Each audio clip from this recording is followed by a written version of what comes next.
interesante, maestro. Y aquí me surge una pregunta. En estos momentos cuando nos mencionaba sobre todo este dominio técnico, todo este dominio también del conocimiento que se va construyendo, las horas sentados en un piano, las horas sentadas frente a una hoja y escribiendo. Mm. Es una construcción constante, pero este otro motor que está ahí es el de la vida, el que nos menciona. Yo, al escucharlo, me surge esta pregunta, maestro. ¿Cómo es posible, como esta dicotomía o contradicción de que la tragedia, que el dolor, que lo dices, porque tenemos las pasiones bellas que están ahí, que se manifiestan, digamos, de una forma inmediata, pero ese dolor, ese tormento, esa angustia, esa tragedia, es algo que siempre va a estar. Se dice que el dolor es aquello que se graba con fuego y nunca se va a ir. Pero también la alegría y el placer.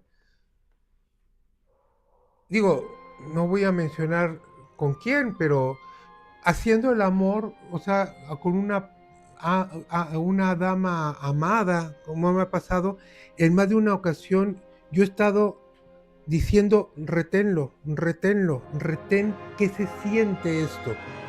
No es, no es el placer sexual, es el amor. O sea, y de repente, y también eh, padeciendo un dolor físico, un dolor insoportable, un dolor inmenso, me detengo y reténlo, retendo. ¿Cómo suena el dolor? ¿Cómo suena el amor? O sea, ¿cómo suena la noche? ¿Cómo suena el sol? Son cosas que me he preguntado. O sea, si lo escribiera, ¿cómo lo escribiría? Es una buena pregunta. ¿Cómo suena Dios? ¿Cómo suena el diablo? ¿Cómo suena el mal? ¿Cómo suena el bien? ¿Cómo suena esto? Son preguntas importantes. Ahora, ya sé cómo suena, ya sé cómo se escribe. Bueno, se supone. Ahora, acomodarlo dentro de un discurso coherente. Como le he dicho a mi hija, que ella se ha dedicado a cosas de stop motion, eh, eh, una cuestión más plástica. Ella está ahorita creando la idea de un mundo propio, imaginario. Digo que hay que dotar ese mundo de una historia. Hay que darle una coherencia, que no se le noten las costuras. O sea, la creación artística debe ser una obra que tenga tal sea tan orgánicamente coherente que parezca real, que parezca que es genuinamente que eso ha ocurrido. Que no diga ese estúpido letrero que aparece en tantas películas basada en hechos reales. O sea, me tengo que poner distinto porque está basado en hechos reales. O sea, algo no acaso no está hecho en hechos reales. Hasta la metamorfosis de Kafka debe de haber sido hecho en algún momento basada en hechos reales. No el escarabajo, el maltrato que recibe un hijo que era el proveedor, la familia deja de tener a este hijo que está enfermo y hasta que lo terminan tirando la sirvienta al bote de la basura. Sí, sí, sí, una O gran sea, metáfora.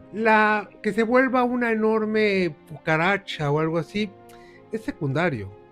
Es cuando el proveedor deja de ser proveedor y el papá, qué fastidio, tiene que volverse a poner el uniforme para salir a trabajar porque ya el hijo ya no, ya no puede proveer.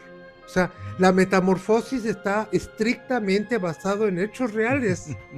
No me vengan con nada de que no es cierto. O sea, a mí no me vengan con eso. Porque en realidad una obra de arte no necesita el letrerito de basado en hechos reales. Maestro, ¿y esa es la verdad que transmite el arte? Esa es la verdad más allá de los hechos reales. O sea, la verdad de que es el espíritu humano, de alguna forma lo que es el ser humano ahí está presente. Esa universalidad del arte. De alguna forma, por eso nosotros identificamos cuando escuchamos cuando leemos La Dama de las Camelias de Alejandro Dumas en Francia, hecha ópera en italiano por Verdi en Italia, interpretado en Japón, sí, por una cantante coreana y por un cantante cubano. y de alguna forma todos estamos, y al final todos sacamos las mismas lágrimas, ¿sí? Por algo que en realidad nos está hablando a todos de lo mismo. Maestro, en su trayectoria, en su obra, está siempre esta cercanía con la literatura.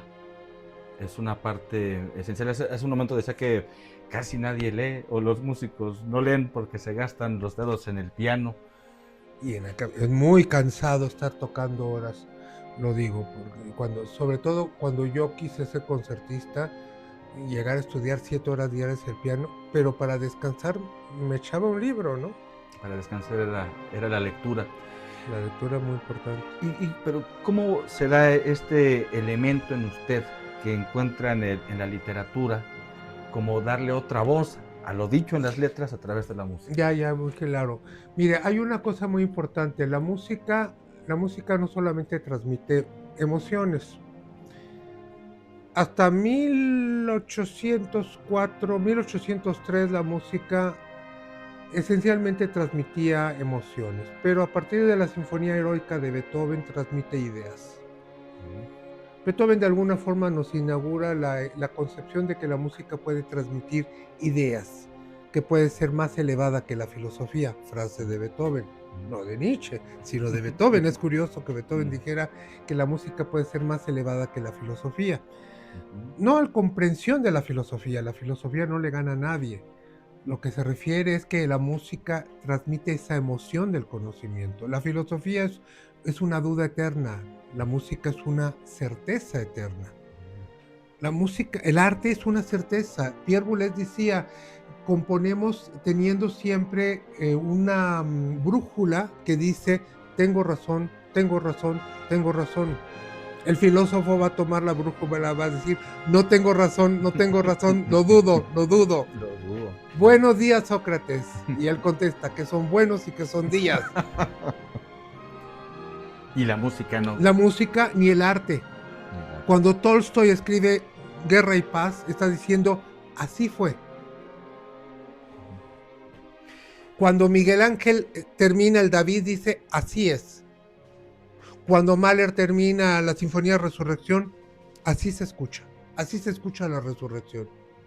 No hay duda, aunque son obras aperta, un poco como diría Umberto Eco, pero aperta, obra abierta, el arte puede tener diferentes concepciones de interpretación, pero la obra está concluida en cuanto al creador. La interpretación va a ser una ópera aperta, un juego de interpretaciones. Por eso escuchamos la quinta de Beethoven con Bernstein, con Karajan, con Toscanini o con Dudamel, y suenan 4 versiones distintas, pero son las mismas notas, no se altera ninguna. Entonces, la literatura me ayudó porque yo vengo de un hogar donde la lectura es algo común. La casa de mis abuelos llena de libros, la casa de mis padres llena de libros. Conservo yo una parte de la biblioteca de ambas casas.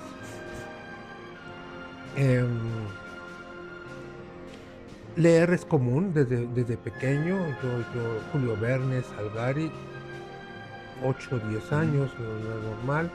Ya más adelante Germán Hesse, Shakespeare desde la secundaria, ¿no? Otelo, Romeo y Julieta. Germán Hesse para mí fue un gran descubrimiento, Thomas Mann. Y la literatura ha sido una parte importante junto con la música, repito, para mí es muy importante. Y sobre todo porque como en el plano creador, por ejemplo, con respecto, si yo voy a hacer la ópera La Traviata de Verdi, pues me tengo que leer las fuentes, La Dama de las Camelias. Y ya que estamos en tono con respecto a los derechos de la mujer y todo eso, pues nos vamos a leer Naná de Emile Zola, nos vamos a leer obviamente Madame Bovary de Flaubert y Ana Karenina de Tolstoy. Nos vamos a leer y vamos a leer Casa de Muñecas de Ibsen y nos vamos a leer todo. Pero todo empezó con La Dama de las Camelias, porque estaba escuchando la ópera La Traviata. Si voy generalmente así la música, Beethoven me va a llevar a Napoleón, Beethoven me va a llevar a esto, a estos actos, a estos escritores, los escritores vieneses, poetas vieneses de principios del siglo XIX, la época de Beethoven. O sea, de alguna forma mi cultura se va formando por pequeñas celdillas. O sea, voy comprendiendo una cosa y se va llenando de cositas. Si yo leo a Tolstoy, leo a todo Tolstoy, sí, desde sus primeros cuentos, cuando todo era soldado, hasta sus insufribles últimas obras, Resurrección, que a mí no me... Nada como Ana Karenina ni Guerra y Paz. Y me pasa con la música, o sea, trato de escuchar toda la obra de un compositor, ¿no? Ver toda la obra de un pintor para comprenderlo y todo lo que hay alrededor. Tengo aquí en esta casa hay una parte de la biblioteca que está, por ejemplo, uno de mis compositores favoritos es Gustav Mahler. Debo de tener aproximadamente 300 libros alrededor, no de Mahler nada más, sino de la Viena 1900. O sea, está Mahler, está Sigmund Freud, Karl Kraus, Stefan Zweig, Arthur Schnitzler, Hugo von Hofmannsthal, Richard Strauss, está todo lo que hay. Viena, libros sobre la Viena 1900, sobre Gustav Klimt, Egon Schiller, Oskar Kokoschka.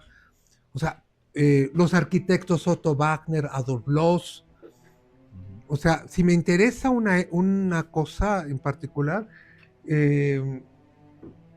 lo abarco. De Beethoven debo tener una docena de biografías, porque una no me sirve, porque además hay contradicciones. Hay una cosa que unos dicen una cosa, otros dicen otra cosa, hay que irlo enfrentando, ¿no?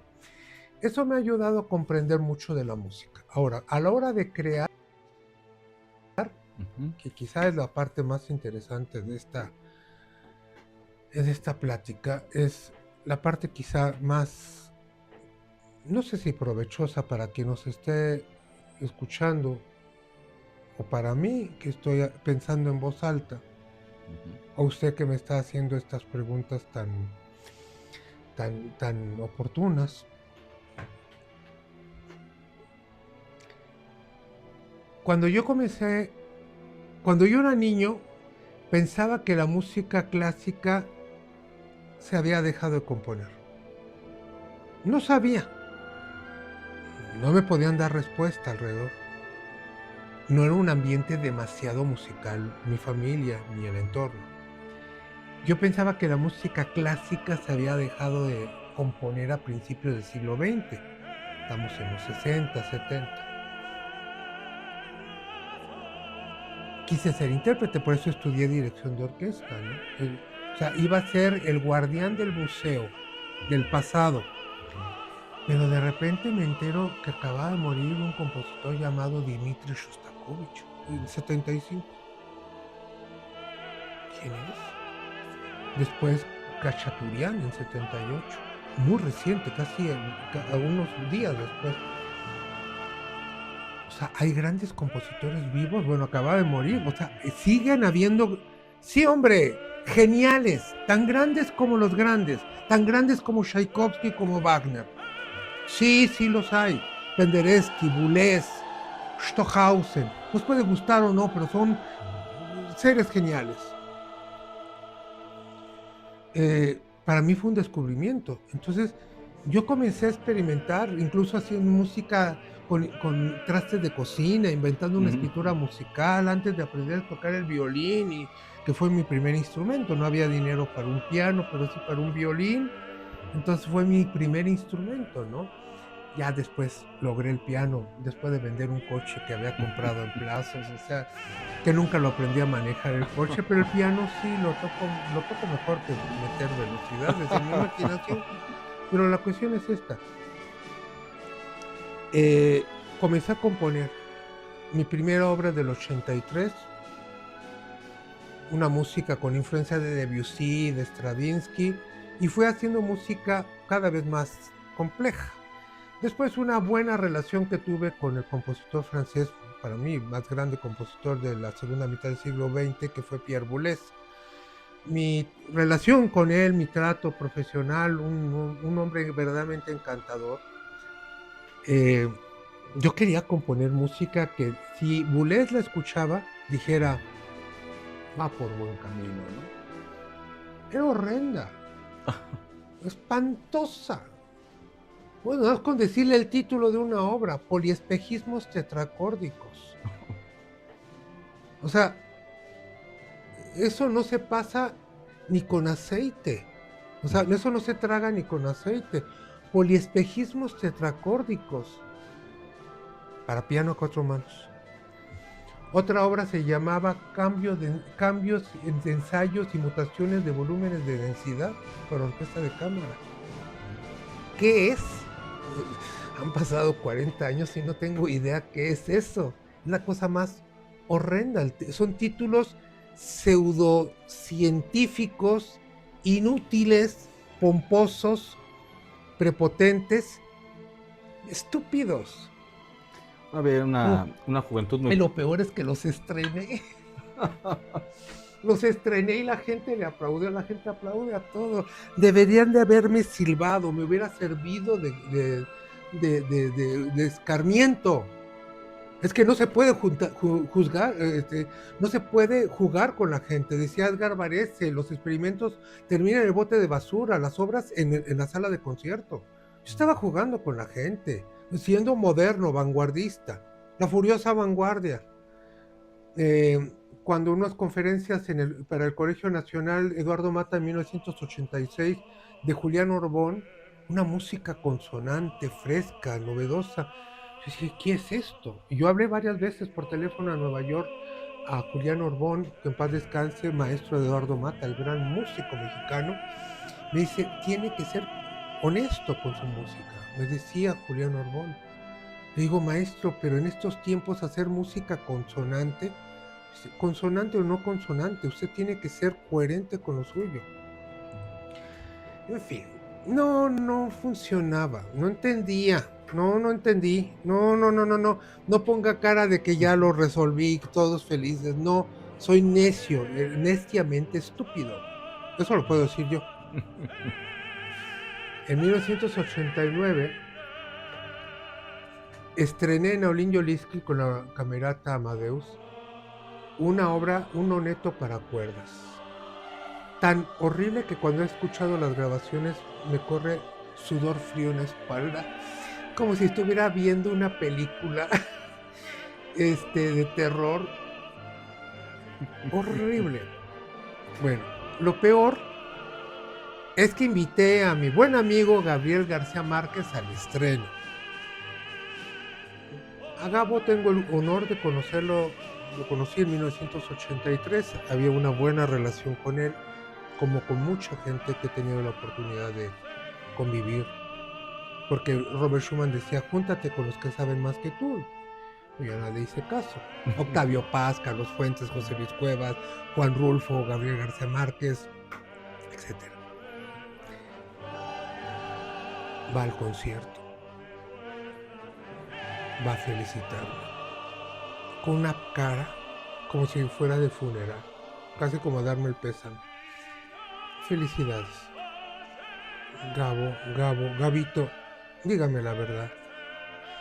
Me jaló a un lado y me dice, no me gusta. No eres tú.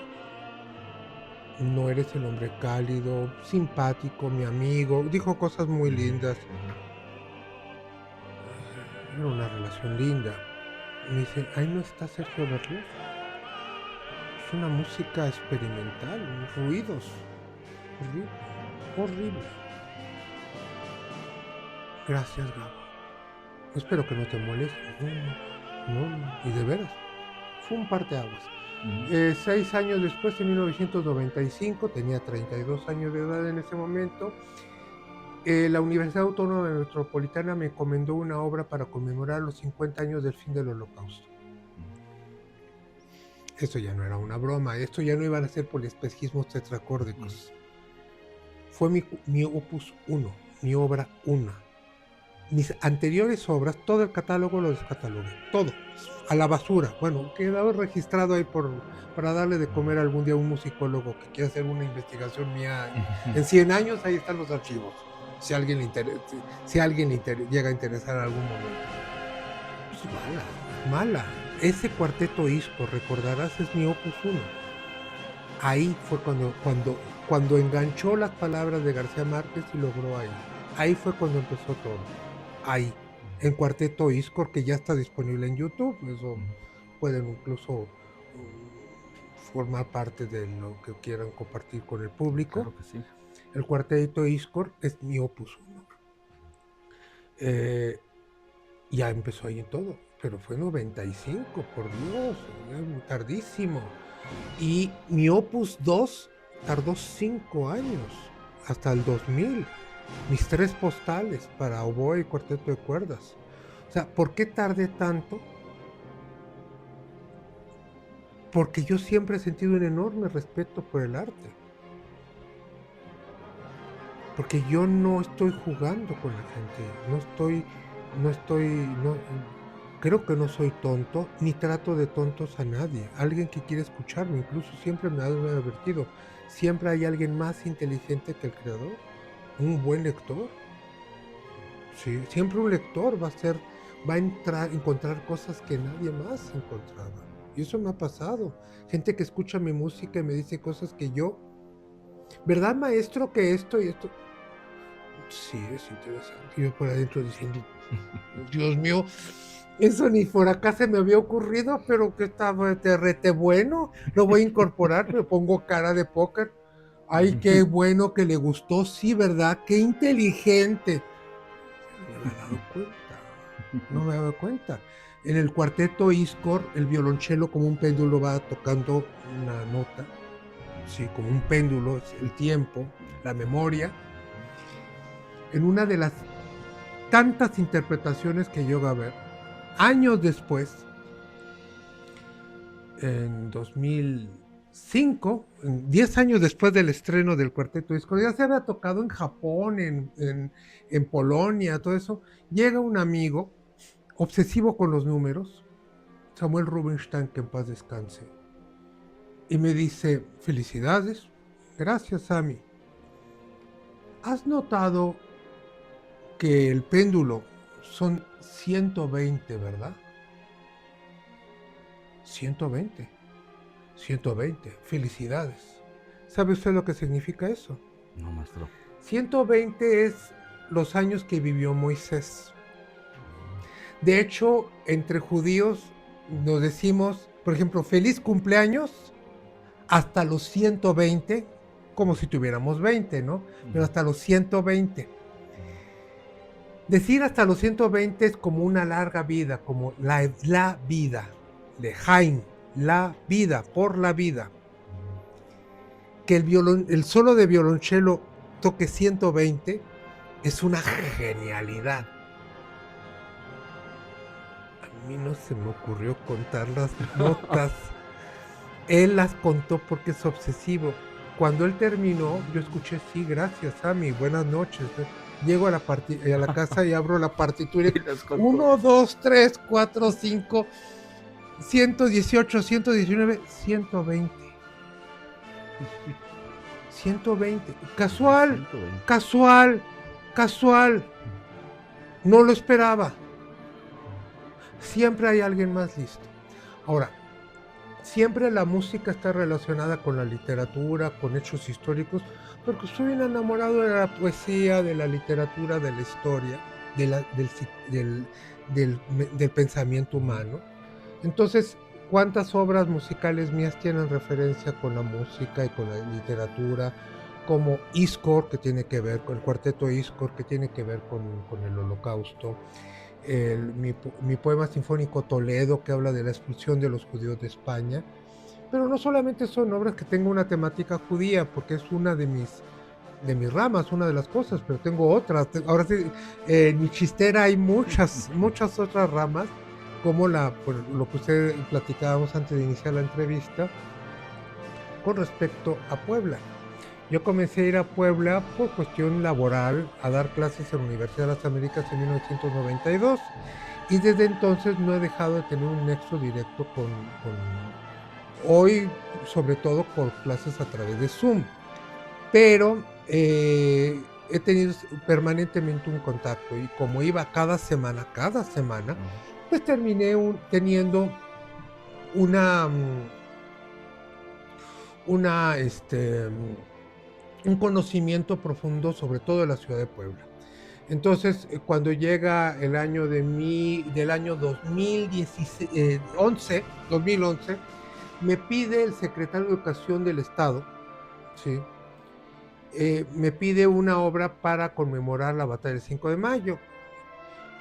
Yo no era muy afecto al estudio de la historia de México. La conocía en rasgos generales, pero no me había metido como ocurriría en esos años. También en esos momentos ocurrió que una querida amiga, la autora de este cuadro que está atrás de nosotros, de Patricia Fab, sí, me regalara un libro que se llama El Dios de la Lluvia llora sobre México, de un autor húngaro, no recuerdo otro nombre, que habla de la conquista de Tenochtitlan, pero de un punto de vista europeo. Interesante. Muy interesante porque después la complementé, se va a ir para atrás. Le parece 200 libros para comprender todo lo que está alrededor. O sea, yo no hago las cosas a medias. No se trata de ser erudito, pero como diría Enrique Krauss, hago muchas citas porque realmente hay que darle el crédito. O sea, cuando por ejemplo habla en un libro que dice, compré una biblioteca de un historiador, había 800 ejemplares, 800 volúmenes, era un buen principio. O sea, era buen principio, 800. Y yo leyendo aquello digo, pobre diablo, o sea, o sea, 800 libros para empezar.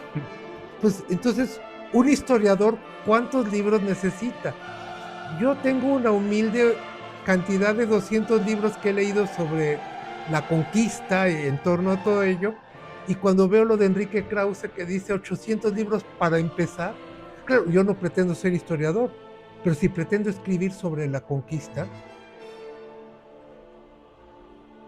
no puede uno ser obtuso y crear una obra sin conocimiento profundo de esto.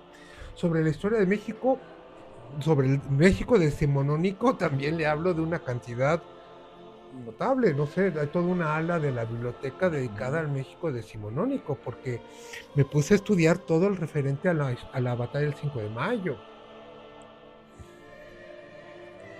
Escribí una sinfonía que me siento tan orgulloso, la quinta sinfonía de la luz de mayo. Creo que es muy, muy valioso eso. Es una sinfonía que hago un homenaje a lo que es la batalla del 5 de mayo. No reproduzco la batalla, eso es una tontería. Eso ya está la obertura 1812 con cañonazos y campanas, o sea, eso ya lo hicieron. Yo voy a cantar sobre la emoción con texto de Víctor Hugo, de Guillermo, eh, Guillermo Prieto, la oda al 5 de mayo. Es muy mal poema, pero el final es muy lindo, muy bueno. Lo usé el final y quedó muy bien, funciona muy bien la quinta sinfonía, es un gran homenaje a la batalla del 5 de mayo. Creo que jamás se ha escrito una obra sobre todo con la comprensión de eso, porque hay otras obras, hay una obra de Venus Rey Jr. que se llama Sinfonía 5 de mayo. Lo que yo difiero de él, con todo respeto, porque yo tengo un profundo respeto a él y la belleza de su música. Yo tuve un problema muy grande porque él negó que hubiera una obra en relación. Hay varias obras sobre la batalla del 5 de mayo y él la reconoció públicamente. Y eso debo de yo de reconocer, que un hombre que es capaz de reconocer un error público merece todo mi respeto. Y yo desde acá le mando mi saludo y mi cariño y mi respeto. El problema que hay con la Sinfonía 5 de mayo de Venus Rey es que termina con un Te Deum. Él profundamente religioso como católico. El entorno de Ignacio Zaragoza no era religioso, no era católico. En realidad mi obra termina como un canto civil, no religioso. Entonces ahí es un poco la diferencia. Al año siguiente escribo otra obra también comisionada por el gobierno del estado de Puebla, se llama La elegía heroica, que es lo que pasó al año siguiente de la batalla del 5 de mayo. Los franceses regresaron y tomaron la ciudad de Puebla en un sitio de 62 días en que pasaron por hambre, fuego y sed. Fue terrible. Por eso es Puebla, o sea, es la heroica Puebla de Zaragoza. La heroica es por eso, no por la batalla del 5 de mayo. La batalla del 5 de mayo no ocurrió en la ciudad de Puebla, pero el sitio sí. 35 manzanas, cuadras borradas a cañonazo. Fue algo muy duro aquello. Bueno, ahí está, elegía heroica, con textos míos. No puedo decir poesía mío, textos con un tono, las palabras decimonónicas. Le creé que esto quedó muy bien el texto uso términos decimonónicos, o sea, jugando con el lenguaje. Ya había un poquito ahí de más de atrevimiento creativo en la parte literaria. Y después, en el 2017, Abril al alba, mi séptima sinfonía sobre la batalla del 2 de abril, la batalla de Porfirio Díaz. Entonces las 3 sinfonías son el tríptico de Puebla. Las 3. Pero se armaron y hasta donde yo sé, es un caso único en la historia de la música que haya una serie de sinfonías como un ciclo que abarquen un periodo histórico que además, pues ni mandado a hacer. La batalla del 5 de mayo, el sitio de Puebla y la batalla del 2 de abril, 1862, 63 y 67, que abarca en sí todo lo que es la intervención francesa. Bravo, voilà. Y ya que estamos en tono, y yo que después de leer el libro que me regaló la señora Patricia Fab y me pongo a leer todo sobre la conquista, yo digo, ¿y si escribo algo ahora que estoy ya en el tren de la historia sobre la fundación de Puebla? Y encontré una serie de historias inconexas, no había casi, hay muchas leyendas, pero junté varias y yo dije, pero otra vez después de la lectura de más de un centenar de libros en este momento, y fui armando de una forma, sí me dicen erudita, no podía ser de otra forma, era armar una historia coherente con varias leyendas de motolinía, el trazo de los ángeles, las cuerdas y el monstruo que asolaba, y creé una historia muy linda, una linda historia que termina fundándose en lo que va a ser la ópera Espejo de Niebla, que es la historia de la fundación de la ciudad de Puebla, en que aparece Motolinía como uno de los protagonistas, Salmerón también como el primer oidor mayor de la Nueva España. De los 8 personajes, 4 son históricos, los otros 4 son creación mía. Y creo que se logró una obra absolutamente coherente, pero digamos que es el resultado de esta unión entre mi amor a la literatura, a la historia, mi compromiso con Puebla, mi amor a Puebla, porque pues finalmente he terminado amando toda esa historia tan talaveresca que es Puebla. Puebla preciosa de oro, mirra, incienso, de geométrica talavera y de patios con flores, dice el texto de mi sexta sinfonía. O sea, Puebla preciosa de oro, mirra, incienso, sus iglesias de geométrica talavera y sus patios españoles, sus patios de flores, llenos de flores, ¿no? Entonces creo esta historia para alegría de todos. Después escribí otra ópera que sigue sin estrenar por las condiciones tan locas en que hemos vivido, no solamente en México, sino en muchos lados, que se llama La ira del origen, que habla de la última hora de vida de Hernán Cortés. Oh. Y otra vez el texto es mío, la música es mía, y el texto parece una tesis. O sea, la explicación parece una tesis doctoral de historia. Eh, la obra está dedicada a mi queridísimo amigo, el doctor Christian Duverger, que, un historiador francés que le ha sacado ampollas a más de un historiador cuando dijo, señores, Bernal Díaz del Castillo nunca existió y ha tenido muchos problemas con eso, pero la obra está dedicada a él.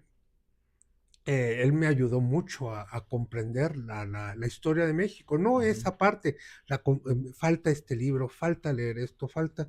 Entonces, la conformación del texto, de la historia, de comprender al personaje Cortés, después escribir un libreto coherente, después poner una buena música. Y la música, el texto incluso está en el 95% está en español, hay dos parciones en náhuatl pequeñas que era necesario. La Malinche, por ejemplo, cuando canta Moctezuma, porque aparecen los fantasmas de Cortés, es como un juicio histórico. Cuando aparece Moctezuma, pues ni modo que se ponga a hablar en náhuatl y después la Malinche la traduzca, porque pues, Cortés nunca aprendió náhuatl, en realidad. Entonces, la Malinche habla y el actor es mudo, el actor no canta y la Malinche comienza a decirlo en español. Es un recurso teatral, pero hay unas partes que sí el coro canta en náhuatl necesariamente, ¿no?